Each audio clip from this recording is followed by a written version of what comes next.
বর্ষার দিনে বানাচ্ছি দাদা বৌদি স্টাইল বিরিয়ানি, চিকেন বিরিয়ানি হচ্ছে। তো তার তোড়জোড় হয়েছে কিছুটা।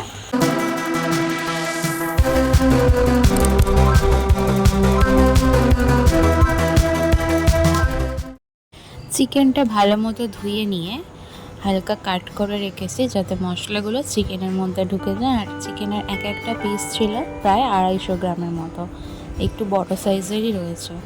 পেঁয়াজ কেটে রেডি করে রেখেছি, কিছুটা করবো বেরেস্তা, আর তার জন্য তেল গরম করতে দিয়েছি। আর এখানে রয়েছে বড় বড় সাইজের কেটে পেঁয়াজ বেরেস্তা করবো, আর কিছুটা থাকবে যেরকম দাদা বৌদি স্টাইলে হয়, পেঁয়াজের রস দিয়ে হয়, তো সেইভাবে বানাবো।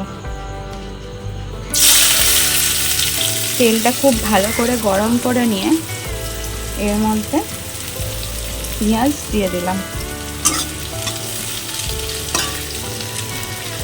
তেল খুব ভালো না গরম করে যদি আমরা পেঁয়াজটা দিই, পেঁয়াজটা কিন্তু বেরেস্তাতে অনেক টাইম লাগবে।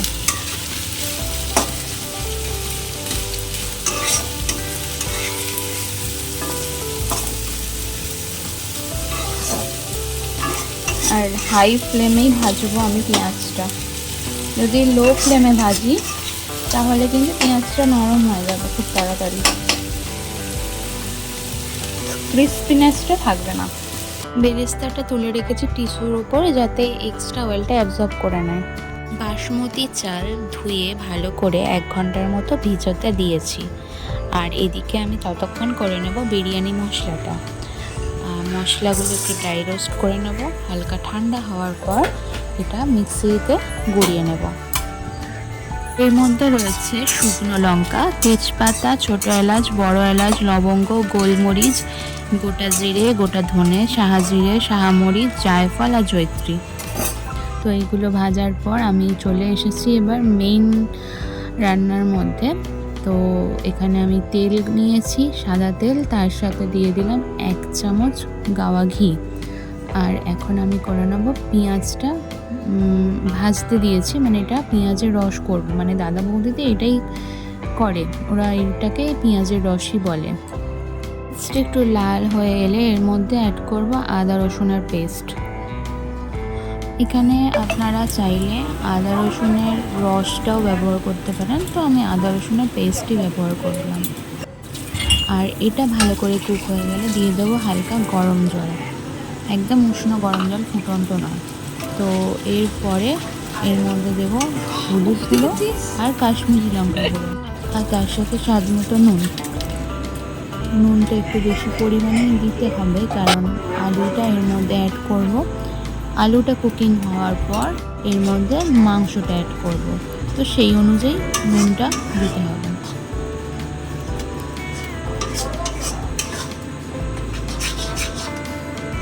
একটা ফুট আসলে আমি দিয়ে দেবো এর মধ্যে আলুটা অ্যাড করার পর এর মধ্যে 1-2 ফোঁটা মিঠা আতর অ্যাড করছি যাতে এই এসেন্সটা আলুর মধ্যে চলে যায়। বিরিয়ানি করার ফাঁকে ফাঁকে আমাদের আড্ডাও হচ্ছিল, তার সাথে তো পকোড়া থাকবে না, এটা কখনো হতেই পারে না। তো পকোড়া খেতে খেতে এখানে আমার আলুটা সিদ্ধ হয়ে গেল। প্রায় আমি 10 মিনিটের মতো এটা কুক করে তুলে রেখেছি, 70% কুক হয়েছে। আর এর মধ্যে আমি আরও কিছুটা জল অ্যাড করব। অ্যাড করার পর আমি চিকেনগুলো এর মধ্যে দিয়ে দেবো। তো চিকেনটা সিদ্ধ হবে সেই মতো জল দিতে হবে, আন্দাজ মতো বুঝে। আর এখানে কিন্তু সব সময়ের জন্যই গরম জলটাই ব্যবহার করতে হবে, হালকা উষ্ণ গরম জল, কেননা ঠান্ডা জল ব্যবহার করলে স্বাদটা একদমই নষ্ট হয়ে যাবে। আর আমাদের বাড়ির সবাই বিরিয়ানিতে খুব একটা মশলা পছন্দ করে না, বা ইভেন আমারও বিরিয়ানিতে খুব বেশি মশলা বা এসেন্স ব্যবহার হলে আমার শরীর খারাপ করে। তো আমি খুব লাইটভাবে বিরিয়ানিটা করেছিলাম। তো চিকেনগুলো এতটাই বড় ছিল, ইয়েতে কড়াতে ধরছিল না, তার জন্য যেই হাঁড়িটাতে দম দেবো একেবারে সেই হাঁড়িটাতেই আমি বসিয়ে দিয়েছি চিকেনটা। এবার এই চিকেনটাও প্রায় 10 থেকে 12 মিনিটের মতো কুক করে নেব। এটাতে আলাদা করে ম্যারিনেট করে রাখতে হয় না, খুব তাড়াতাড়ি বিরিয়ানিটা হয়ে যায় এই কারণেই। আর এই জলটার মধ্যেই ফুটে এটা সিদ্ধ হয়ে যাবে। সিদ্ধ হওয়ার পর তারপরে আমি নেক্সট স্টেপ বলছি। যতক্ষণ ওদিকে চিকেনটা হচ্ছে ততক্ষণ আমি এদিকে ভাতটা করে নেব। তার জন্য জল গরম আগে থেকেই বসিয়ে দিয়েছিলাম, আর জলটা খুব ভালোভাবে ফুটবে, তারপরে কিন্তু চালটা আমি এর মধ্যে অ্যাড করব।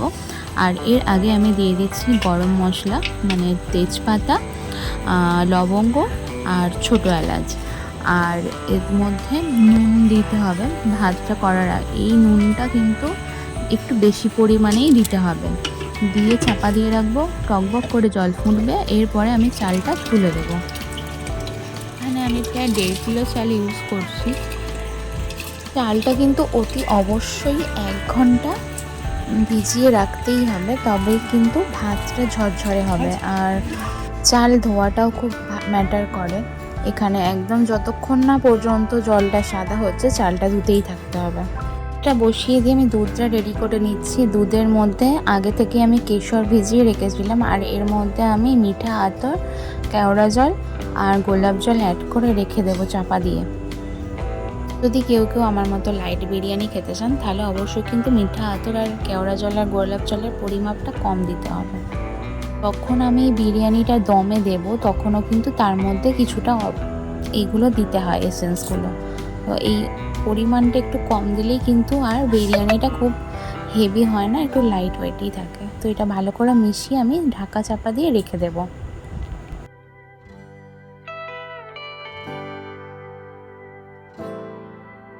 এদিকে চিকেনটা প্রায় রেডি হয়ে গেছে, আর এদিকে ভাতও হয়ে গেছে। তো এরপরে আমি ভাতটা ফ্যান ঝরিয়ে নিয়ে আমি লেয়ারিং শুরু করেছি। তো হাঁড়ির মধ্যেই চিকেনটা ছিল, তার মধ্যে আমি আলুগুলো ফার্স্টে অ্যাড করে দিচ্ছি। কলকাতা স্টাইল চিকেন বিরিয়ানি হোক বা মটন বিরিয়ানি, তার মধ্যে যে এই আলুগুলো থাকে, মানে আলু তো অবশ্যই থাকতেই হবে, নাহলে বাঙালির বিরিয়ানি খাওয়াটাই বৃথা। আমার কিন্তু এই চিকেনের থেকে আলুটাই বেশি ভালো লাগে। এরপর আমি এর মধ্যে টক দই, ফ্যাটানো টক দই অ্যাড করে দেব। আর টক দইটা ভালো করে একদম স্মুথভাবে ফেটিয়ে নিতে হবে।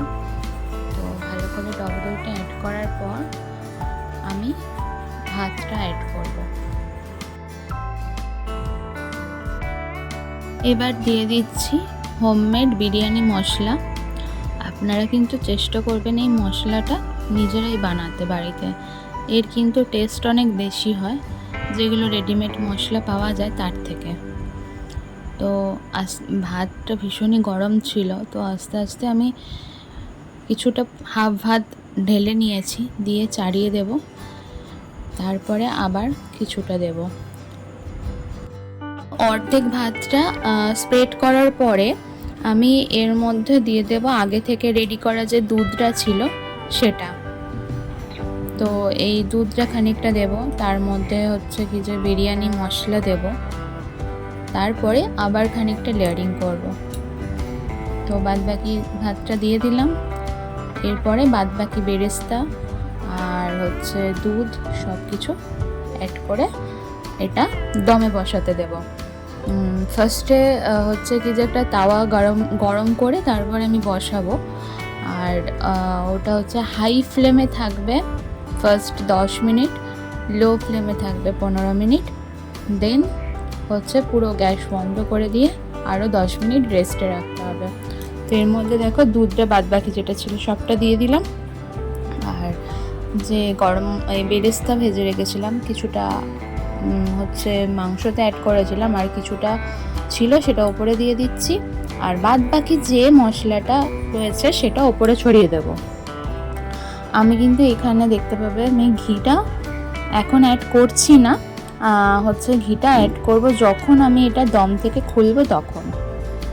বাদ বাকি মশলাটা দিয়ে দেব, আর দেওয়ার পরে এটা আটা দিয়ে আমি সিল করে দেব।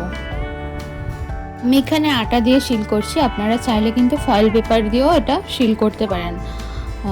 তো আমার এখানে ফয়েল পেপার এখন ছিল না হাতের কাছে, তো তার জন্য আমি আটাটা আগে থেকে মেখে রেখেছিলাম একটু শক্ত শক্ত করে, আর দিয়ে এটা হচ্ছে কি যে সরু সরু করে দিয়ে এটা এই চাপাটা দিয়ে দিলে কিন্তু সিল হয়ে যাবে। ফয়েল পেপার তো সবসময় বাড়িতে আমার ইউজ হয় না, তো তার জন্য হাতের কাছে ছিল না, তো যেটা হাতের কাছে ছিল সেটা দিয়েই আমি করে নিচ্ছি। তো এখানে ভাই আর পল্লবী আমাকে দুজন মিলে হেল্প করছিল এটা সিল করার জন্য। তো সবাই মিলে বেশ আমাদের আনন্দ করে বিরিয়ানিটা খাওয়া হয়েছে। তৈরি করতেও যতটা ভালো লাগছিলো আর খাওয়ার সময়ও বেশ আনন্দ হয়েছে আমাদের। আমি এখানে একটা লোহার চাটু বসিয়ে দিয়েছি, এটা একটু গরম হওয়ার পর আমি এটা দমে বসিয়ে দিলাম। তো হাই ফ্লেমে দিয়ে দিয়েছি, এটা এখন 10 মিনিট থাকবে, তারপরে লো ফ্লেমে থাকবে 15 মিনিট, দেন বন্ধ করে দিয়ে আমি এটা 10 মিনিট রাখার পর সার্ভ করব। তো চলো দেখা হচ্ছে যখন বিরিয়ানি হাঁড়িটা খোলা হবে সেই সময়, তখন দেখাচ্ছি কীরকম অবস্থা আছে।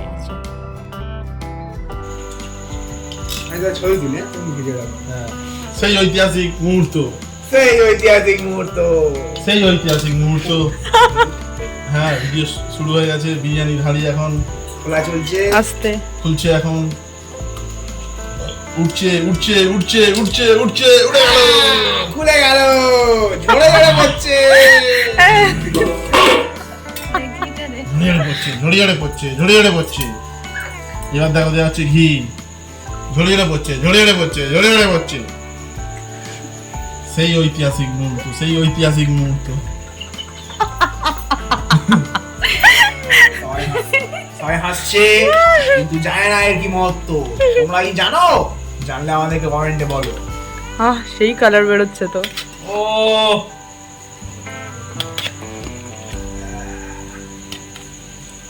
সেই লাগবে, সেই। একটা আলু তুলে দেখিয়ে দাও। হ্যাঁ, ও নাইস।